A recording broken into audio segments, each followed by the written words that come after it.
आप श्री शिव महापुराण की प्रथम विद्येश्वर संहिता का श्रवण कर रहे हैं। 8वां अध्याय।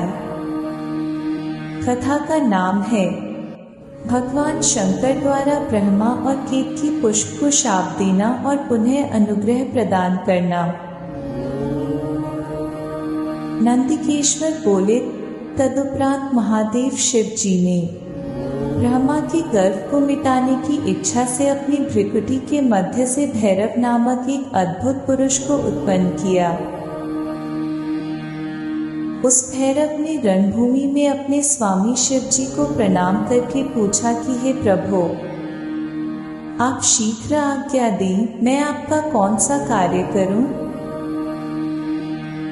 शिव जी बोले, हे वत्स, ये जो ब्रह्मा है वे इस सृष्टि के आदि देवता हैं। तुम वेद पूर्वक तीक्ष्ण तलवार से इनकी पूजा करो, अर्थात इनका वध कर दो।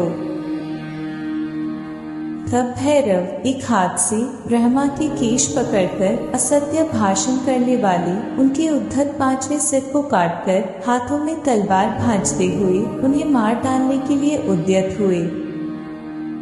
हे सनत कुमार, तब आपके पिता अपने आभूषण, वस्त्र, माला, उत्तरीय एवं निर्मल बालों के बिखर जाने से आंधी में झकझोरे हुए केले के पेड़ और लता गुल्मों के समान कंपित होकर भैरव के चरण कमलों पर गिर पड़े। हे तात, तब ब्रह्मा की रक्षा करने की इच्छा से कृपालु विष्णु ने मेरे स्वामी भगवान शंकर के चरण कमलों को अपने अश्रु जल से भिगोते हुए हाथ जोड़कर इस प्रकार प्रार्थना की, जैसे एक छोटा बालक अपने पिता के प्रति टूटी फूटी वाणी में करता है। अच्युत बोले, हे ईश, आपने ही पहले कृपा पूर्वक इन ब्रह्मा को पंचानन रूप प्रदान किया था, इसलिए ये आपके अनुग्रह करने योग्य हैं। इनका अपराध क्षमा करें और इन पर प्रसन्न हो। भगवान अच्युत के द्वारा इस प्रकार प्रार्थना किए जाने पर शिव जी ने प्रसन्न होकर देवताओं के सामने ही ब्रह्मा को दंडित करने से भैरव को रोक दिया। शिव जी ने एक सिर से विहीन कपटी ब्रह्मा से कहा, हे ब्रह्मन, तुम श्रेष्ठता पाने के चक्कर में षठीशत्व को प्राप्त हो गए हो, इसलिए संसार में तुम्हारा सत्कार नहीं होगा और तुम्हारे मंदिर तथा पूजनोत्सव आदि नहीं होंगे। ब्रह्मा जी बोले, हे महाविभूति संपन्न स्वामिन, आप मुझ पर प्रसन्न होइए। मैं आपकी कृपा से अपने सिर के कटने को भी आज श्रेष्ठ समझता हूँ। विश्व के कारण, विश्व बंधु, दोषों को सह लेने वाले और पर्वत के समान कठोर धनुष धारण करने वाले आप भगवान शिव को नमस्कार है। ईश्वर बोले, हे वत्स, अनुशासन का भय नहीं रहने से यह सारा संसार नष्ट हो जाएगा। अतः तुम दंडनीय को दंड दो और इस संसार की व्यवस्था चलाओ। तुम्हें एक परम दुर्लभ वर भी देता हूँ, जिसे ग्रहण करो। अग्निहोत्र आदि वैतानिक और गृह यज्ञों में आप ही श्रेष्ठ रहेंगे।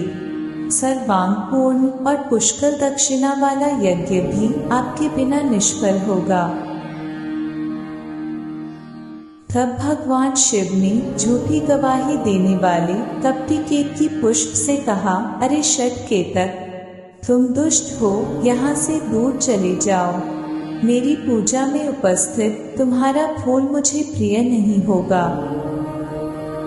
शिव जी द्वारा इस प्रकार कहते ही सभी देवताओं ने केतकी को उनके पास से हटाकर अन्यत्र भेज दिया।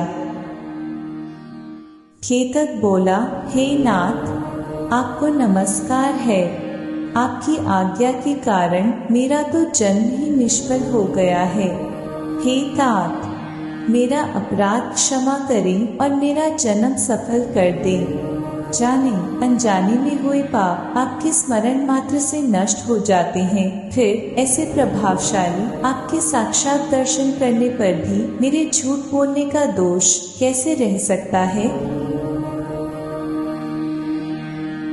उस सभास्थल में केतक पुष्प के इस प्रकार स्तुति करने पर भगवान सदाशिव ने कहा, मैं सत्य बोलने वाला हूँ, अतः मेरे द्वारा तुझे धारण किया जाना उचित नहीं है, किंतु मेरे ही अपने विष्णु आदि देवगण तुम्हें धारण करेंगे और तुम्हारा जन्म सफल होगा और मंडप आदि के बहाने तुम मेरे ऊपर भी उपस्थित रहोगे।